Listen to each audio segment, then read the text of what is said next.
The courtroom was deafeningly silent. Silence hung on the air like a wet blanket, weighing down each chest, forcing the breath out of every person within it. Not a whisper, not a step, only the suffocating tension of a room holding its breath for something unavoidable, something that would break everything. The judge had not yet spoken. Attorneys held stiff pens and papers at the ready, but no one moved. Even the one on the distant wall appeared to tick more loudly than ever before, each passing second hanging heavy like a hammer on glass. And then, the double doors swung open. Everyone looked at once, heads jerking towards the rear of the room as the noise sliced through the hush like a knife. The hinges groaned as if they shared the burden of what was coming next. There she was, Gwen Brown. She stood silhouetted in the doorway, unmoving for a single heartbeat, her figure arrested between the world outside and the tempest within.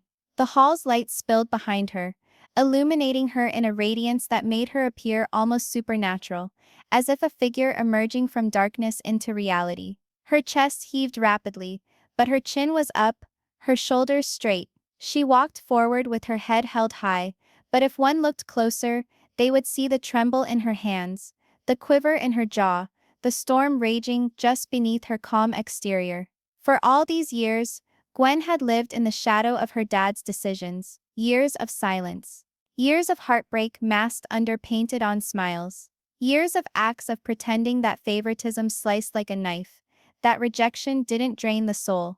She'd been the daughter watching from the sidelines, holding out for love that never quite materialized, holding out for acknowledgement that was ever given to someone else. But today was not the same. Today, she was not just a daughter. She was not the forgotten child huddled in the corner, while others basked in the attention. Today, Gwen Brown was no longer the silent observer. Today, she was the voice of truth. With each step she walked down the aisle, it was like thunder in the stillness.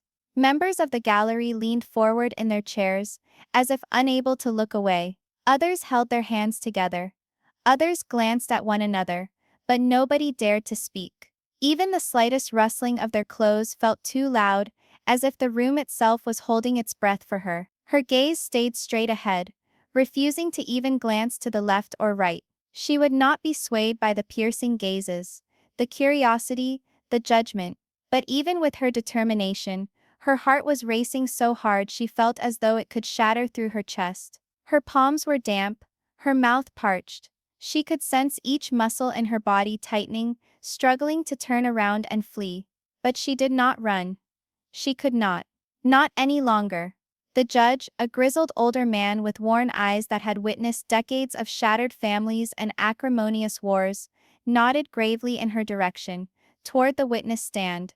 That nod, insignificant and unobtrusive, was like an order, a signal that it was her turn, her moment, her time to testify. Gwen took a deep breath, centering herself and moved forward. The wooden chair groaned softly as she sat. She looked straight ahead, her eyes firm, though her heart was racing within her chest. She clasped her hands tightly in her lap, squeezing them so tightly her knuckles went white. It was the only way to prevent them from shaking. Across the room, Kody Brown shifted in his seat. His posture was tense, rigid, each muscle clenched with discomfort. His jaw clenched, his lips pursed into a line. His eyes snapped toward Gwen, piercing and defiant, but also disturbed. This was not the submissive daughter who once kept silent in his wake. This was someone new, someone threatening to his carefully constructed persona. Seated behind him was Robyn, holding a tissue so hard it was about to rip in her hand. Her face was red with concern, brows knit, lips compressed. She dabbed at her eyes every now and again, although not one tear had fallen yet. She glanced around nervously, as if hoping to catch someone's sympathy in her eyes, but all gazes were fixed on Gwen. On the opposite side of the table, Christine Brown had her hands clasped tightly in her lap, but her own self-control was already beginning to unravel. Tears glinted in her eyes, threatening at any second to flow down her face. She had known it was coming, known her daughter's secret would someday come out, but nothing could prepare a mother for the anguish of hearing it spoken. Her own body leaned forward a little, as if she wished to sprint towards Gwen, to protect her, but control kept her rooted. Janelle Brown, sitting in close proximity, had a face chiseled of steel. Her mouth was tight with compression, eyes narrowed and unyielding, boring holes into Kody with silent rage. But when she glanced over at Gwen, her expression transformed, becoming guarding, motherly. She willed her strength silently onto the young woman on the stand. Meri Brown was more difficult to decipher. She sat stock still, her spine rigid, her eyes fixed on Gwen, but her face was impassive, guilt and detachment locked in a masquerade. Decades of fractured history tied her to this family, but her silence was absolute. And the gallery, the individuals who had come to see what was going to be one of this family's most explosive testimonies ever. Some leaned forward in anticipation. Others sat rigid, their faces white with tension. A couple shot each other a swift glance, their eyes huge, silently questioning, is this occurring? It was. The scene was set. The judge cleared his throat, his deep but soft voice. Miss Brown, he said, you may begin when you're ready. The words echoed in Gwen's ears, heavy, almost surreal.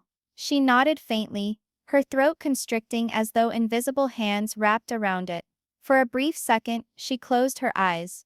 And in that darkness, her past came flooding back. Memories of lying awake at night, hearing muffled fights behind closed doors, forgiven birthdays, family meals where one-way laughter was exchanged. The pain of rejection when she spoke, and no one paid attention. The wound of seeing her father give love to others, while she hovered on the peripheries, unseen. The burden of her own self, a self that was never embraced by her father. Her eyes flew open. No silence anymore. No shadows. No invisibility. She was ready. The world was going to hear what Gwen Brown had bottled up inside for much too long. The judge's words hung in the air like a bell pealing over an empty field. Miss Brown, you may begin when you're ready. Gwen was stuck in a momentary freeze. The heavy air of the words hung on her chest, crushing her, squeezing. Her lips parted, but not a sound emerged. Trembling, her lips pulled back. For an instant of panic, she wondered, what if I can't do this? What if I freeze? But then she heard it, a whispered voice within, the voice that had been muffled for years, speaking now with urgency. This is your moment. Don't let it slip away. She swallowed hard, her sandpaper dry throat. Her hands gripped the sides of the witness stand, holding her, anchoring her trembling body. She breathed in, shallow at first, then deeper. Her chest rose. And with that breath out, she began. I was raised in a house where love was not equal. Her voice broke on the word love, a sound so raw and uneven, it cut through the room. People moved uncomfortably in their seats. The gallery leaned in as one, hanging on to each syllable. I saw my dad, she went on, her words slow but building in power, pour his soul into one side of the family, while the rest of us, me, my brothers and sisters, had to struggle for crumbs of attention. A shiver ran through the courtroom. Others gasped quietly. Others nodded with dark understanding. The judge's face did not change, but his eyes relaxed, revealing the effect her words had on him. Gwen's eyes did not shift to her father. She was not prepared for that fight. She kept her eyes on the wall across the room, a vacant wall onto which she could toss her words, onto which they might ring free of having to smash headlong into the man who had created so much of her hurt. Her voice steadied. I want everyone here to know something. I'm not here seeking revenge. I'm not here to ruin my family. I'm here because for too long, I wasn't heard. My siblings weren't heard. We lived in silence while our hearts were shattered each and every day. The words spewed from her like a torrent, years of pent-up emotion bursting forth in a flood that could no longer be held back. Do you have any idea what it's like? She said, her voice trembling but stronger now.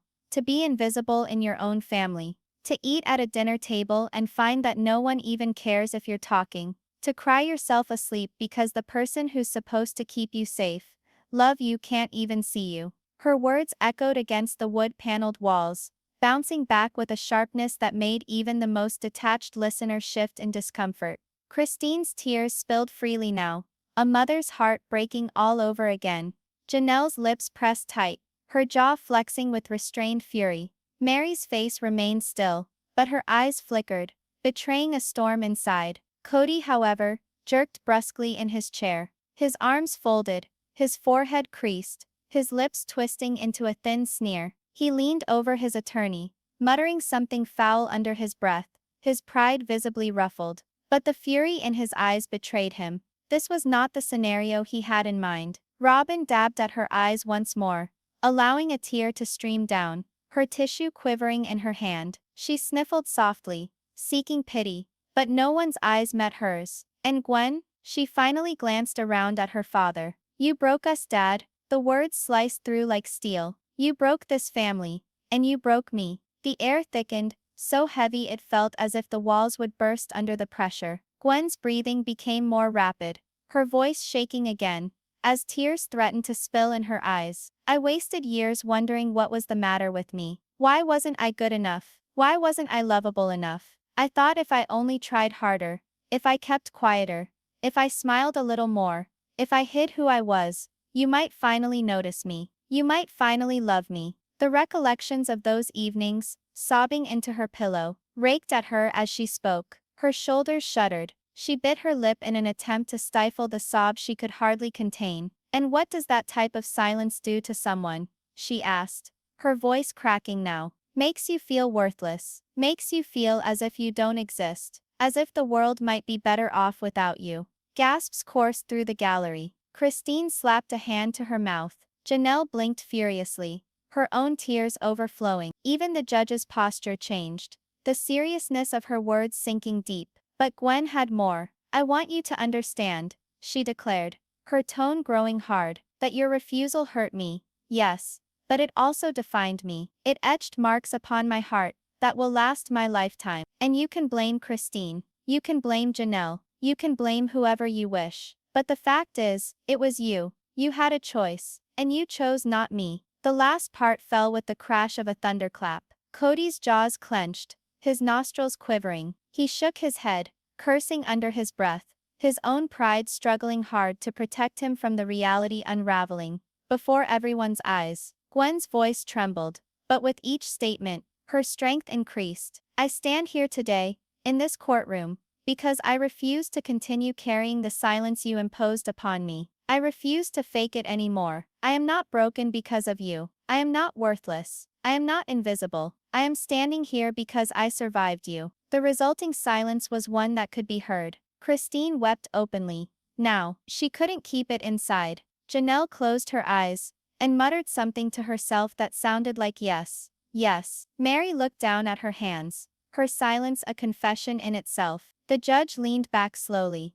his face unreadable, but his eyes, those weary, heavy eyes, were glassy with something unsaid. Even he could not protect himself from the force of truth, so raw, so real. And Gwen, she sat straighter than she had when she walked in. Her tears still sparkled, but there was fire in her eyes now. The shaking had diminished. Her voice no longer trembled. It sang. She wasn't speaking for herself any longer. She was speaking for every sibling, every child in that family who lived under the same shadow. Her change was undeniable. The little girl who had been silenced was gone. In her stead stood a young woman who had finally found her voice. And the courtroom, whether they acknowledged it or not, would never be able to forget the sound of it. The words Gwen had just uttered still hung in the air, reverberating through all the corners of the courtroom, like the thunder after a storm. You didn't choose me. For a whole second, nobody drew a breath. Nobody moved. Time itself seemed to have seized up,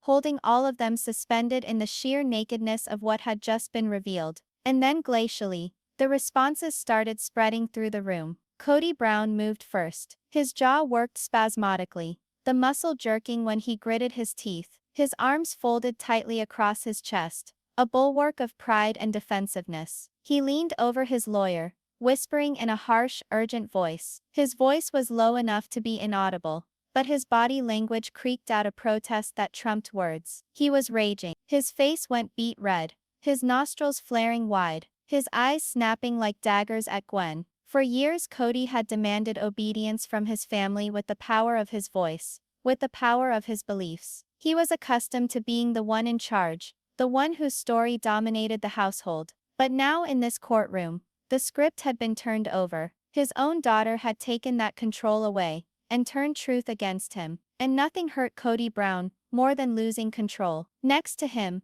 Robyn Brown wiped at her eyes once more, this time with greater dramatic flair. A single tear ran down her cheek, and she sniffled loudly enough to be audible. Her tissue flattened in her hand, as she leaned in ever so slightly toward Kody, whispering, "This isn't fair. You don't deserve this." Her voice carried just far enough to be picked up by those sitting nearest. Her words carefully phrased to present Kody as the victim. But no one was deceived. The gallery was held on Gwen, the bravery in her voice still resonating through the room. Robyn's drama seemed weak in comparison, a shadow attempting to shade the sun. All the way across the room, Kody Brown finally reached her breaking point. Tears streamed down her face, in waves she couldn't contain. She hid her mouth behind one hand, silencing the sound of her weeping, but her shoulders shook visibly. Each sentence Gwen had uttered cut through her like a knife, shoving wounds Kody had attempted to heal years ago. This was her daughter. This was the child she had born,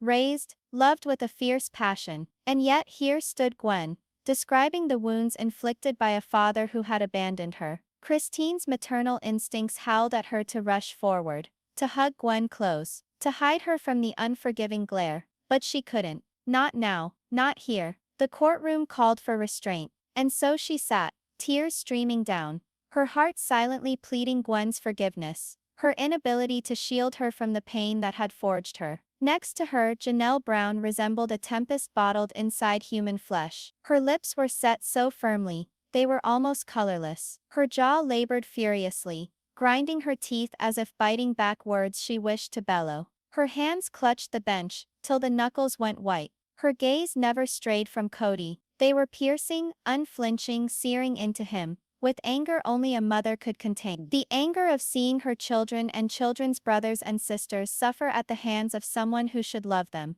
All of Janelle's being cried out to stand, to fight, to unleash years of bottled wrath. But she remained seated, her quietude more heard than any words ever could have been. And then there was Meri Brown. She sat still, her body tense, her face impassive. Her hands lay politely in her lap, fingers entwined, but nails cutting into flesh, as if she punished herself for each year of silence. She had seen this family break. She had watched as Gwen and the others bore hidden wounds. And now, as Gwen's voice rang out in the courtroom with unshakable reality, Meri was no longer able to hide from her culpability. She glanced over for a fleeting moment at Kody, then at Gwen, and finally down at her lap. She remained mute. She did nothing. But the shame emanated from her like smoke from a smoldering ember. The gallery, friends, relatives, strangers who had gathered to see the show, was spellbound. Some clasped their hands over their mouths in shock. Others spoke softly,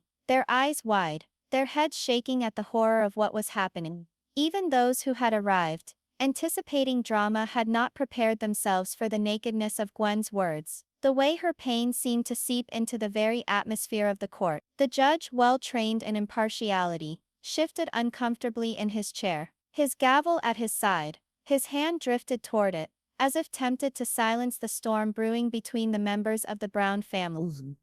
But he didn't. He too understood the seriousness of this moment. This was not an average testimony. It was the explosion of years of suppressed wounds. Gwen, still seated, noticed every reaction. She saw her father's anger, Robyn's dramatics, Kody's tears, Janelle's fury, Meri's guilt, and for a moment, she almost faltered. The weight of their faces, their histories pressed against her like chains, threatening to drag her back into silence. But then she reminded herself, this isn't about them, this is about me. And so, with her voice more steady now, she leaned forward in front of the microphone and said, "You can do whatever you want to respond. You can cry, you can be angry, you can pretend that none of this happens. But I lived it, and I will no longer bear your silence." Her words hit again, like lightning slashing through a tempest. Kody cried out softly, muffling her hand over her mouth. Janelle's chest heaved, as she took a deep breath, as if bracing herself for the enormity of her daughter's rebellion. Meri edged forward slightly in her chair,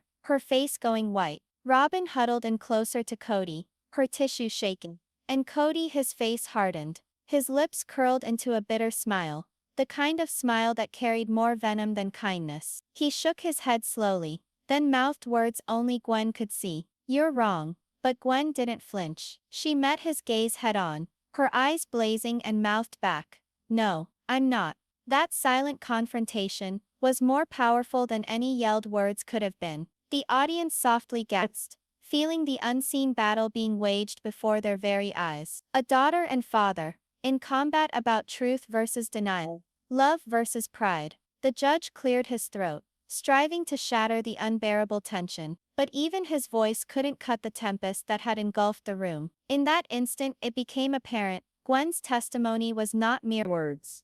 It was a reflection held up to each and every one of the Brown family members, and their ability to confront the cracks they had attempted to conceal, the fissures they had attempted to turn their backs on, and none of them were able to look away. The silence that followed Gwen's final words was stifled. It was not the silence of peace, or of quiet.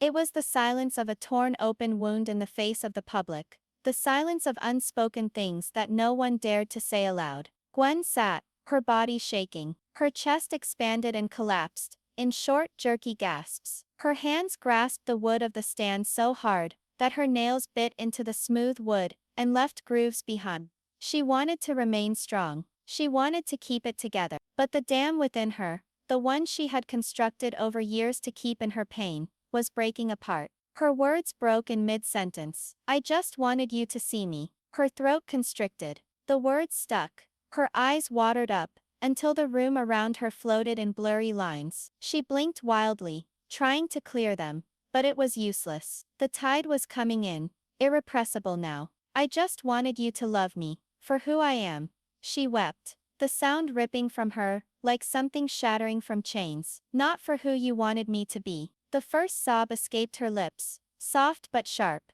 and another, and another. Her shoulders convulsed, as the years she had suppressed came pouring out in gasps and sobs she could not contain. The courtroom, weighed down by so much silence before, now shook under the burden of her sorrow. People shifted uncomfortably, some wiping at their eyes, others looking down at their hands, in case they became lost in the nakedness of it all. "I didn't need perfection," Gwen wept between gasps. "I didn't need rules. I didn't need judgment. I just needed a father." The words land like a sledgehammer on stone. Christine couldn't stay in her seat anymore. She was torn by the sound of her daughter's shattered voice, like knives cutting through her. She stood up from her chair, tears flowing freely, her hand over her chest, as if she was holding together her heart. The judge didn't stop her when she moved forward, his gavel in his hand, hesitating for a moment. Maybe he too realized that this moment was more than just procedure. Christine crossed the room in a rush, kneeling beside her daughter at the witness stand. Without hesitation, she wrapped her arms around Gwen, pulling her into the safety of a mother's embrace. Gwen collapsed into her sobs muffled now against Christine's shoulder, her body trembling violently as years of unspoken hurt poured out of her in waves. The room broke with her. Whispers ran through the gallery. A woman wiped tears from her eyes, using a handkerchief. A man shook his head, lips clamped tight, as if holding back his own sorrow. Even strangers could not fail to be caught up in the tidal wave of feeling radiating from the young woman at the eye of the storm. Christine cradled her daughter in her arms, softly mouthing words that no one could hear. Her mouth, however, repeated the phrase again and again. "I love you, I love you." Across the room, Janelle's eyes blazed. She was rigid in her seat, her fists clenched on the bench, her face twisted with rage. She hardly held back. To see Gwen break under the impact of her father's rejection burned something in her breast. She wanted to rise, to yell, to call out the man sitting across from her, unimpressed. She wanted to denounce him, to pull away the remaining shreds of the mask he sported. Her lips trembled as she muttered under her breath, "How could you do this to her? How could you?" Next to her, Meri shifted uneasily. She cast her eyes down, looking at her lap, her complexion waxy. Her hands were clenched together, her nails scraping into her palms, until the skin paled. She had nothing to say. No argument, no strength to speak, only the mute admission of decades of complicity. Robyn, on the other hand, sniffled tremendously, holding the creased tissue to her face. Her tears, however, appeared too calculated,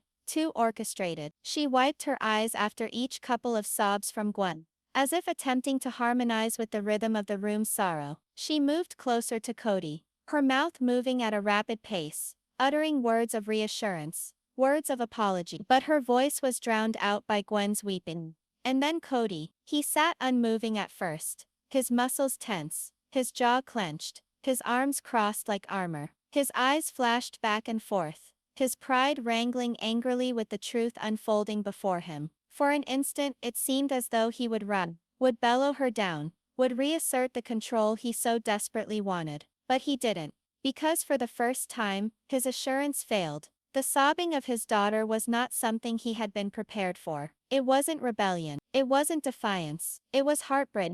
Was the sobbing of a little girl pleading for her father's affection, not the grown woman who now sat before him. And that sound so pure, so broken, cut through his pride and left him pale, shaken. His lips shook as he muttered to himself, too quietly for most to hear. That's not true.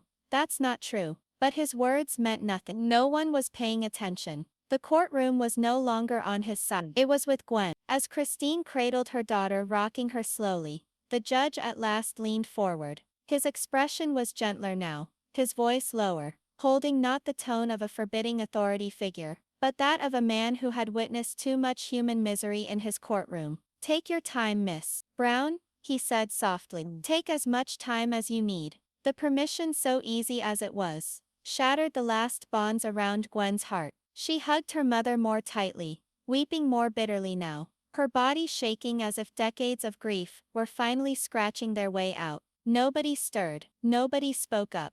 The gallery, the judge, even the lawyers, all were silent, watching something more profound than legal process. They were watching the breakdown of a young woman, crushed by her father's decision, and the emergence of her truth. In the midst of that breakdown, Christine kissed her daughter's temple, whispering softly again, "You're not alone, you'll never be alone again." And slowly, gradually, Gwen's sobs began to quiet. Her breath still came in hiccups, her eyes still streamed, but the storm inside her had broken. And with every tear, every cry, a little piece of the silence that had haunted her was washed away. The courtroom, while weighed down by grief, seemed changed. It was no longer a chamber of judgment. It was now a chamber of release. And in the release, Gwen Brown was no longer the forgotten child. She was the voice the world could not silence. And her father sat broken in the shadow of her truth. The reverberations of Gwen's tears still hung in the air even after she had fallen silent in her mother's embrace. The courtroom was still thick,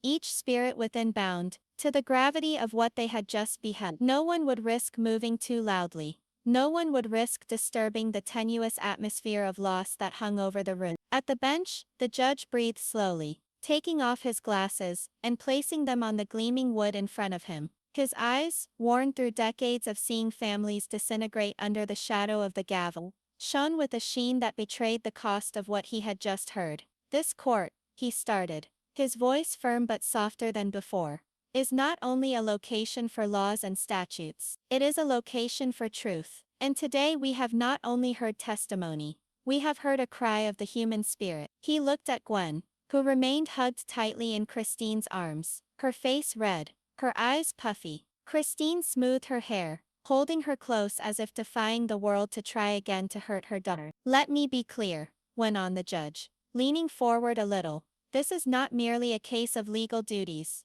or of contracts being violated. What we have seen here today is a young woman bearing the marks of neglect, a daughter who wanted nothing more than to be loved, and was instead greeted with conditional acceptance. That," he looked over at Kody, "is a wound even deeper than any court can mend." The gallery nodded its assent. Some heads were nodded, others holding tissues to eyes. Even the lawyers were quiet, as if the power in the judge's statement had removed all semblance of strategy. Kody shifted uncomfortably in his seat. His face went white, his stance anything but confident. He appeared small for the first time in years. Robyn moved forward, speaking softly in his ear, her hand resting on his arm, but his attention stayed fixed on the table in front of him. He didn't glance at Gwen, he couldn't. The judge's eyes gentled as they returned to Gwen. "Miss Brown, your bravery in standing here today is unquestionable. The hurt that you bear is obvious, but so is your strength. You have taken your suffering and made a voice out of it that cannot and should not be silenced. Gwen sniffled, pushing her face up a little from Christine's shoulder. Her lips quivered, but she nodded weakly. For the first time on the stand, she permitted herself to glance toward the judge. Her eyes were red, but in them a spark of determination smoldered. Christine whispered into her ear. You did it, sweetheart, you told the truth. The judge rocked back, his hand on the gavel. For the part of this court, the judgment is not legal, it is moral. Mr. Brown, all eyes were on Kody. You may evade the full force of law, but you will not be able to evade the verdict of this room. You cannot escape the truth your daughter has brought before you. You are not a leader, not a patriarch, but a man who failed the most fundamental duty to love and keep his child. The words struck like punches. Kody's jaw closed, his knuckles going white as he clasped the table. And yet still, he did not look up. Robyn's tears flowed more openly now, boisterous, visible, almost melodramatic. But they evoked no sympathy from the room.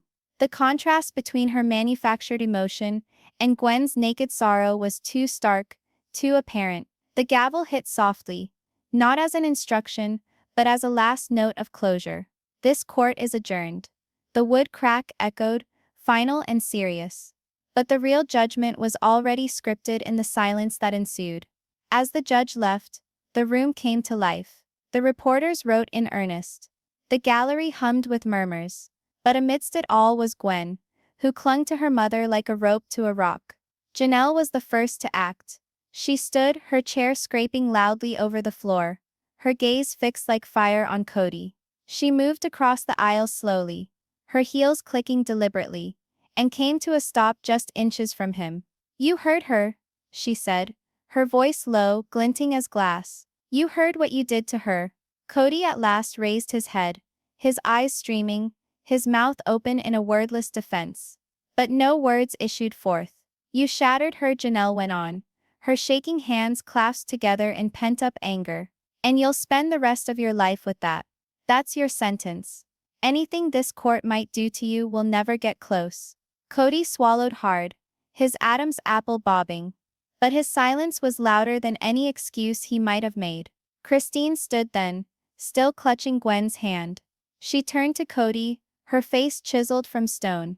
You will never shut her up again. Not her, not me, not any of us. Her voice shook slightly, but her determination never wavered. Gwen, quivering but upright now, gazed at her father finally. Her frame quivered, but her voice came steady, almost unnervingly calm after the tempest of her previous collapse.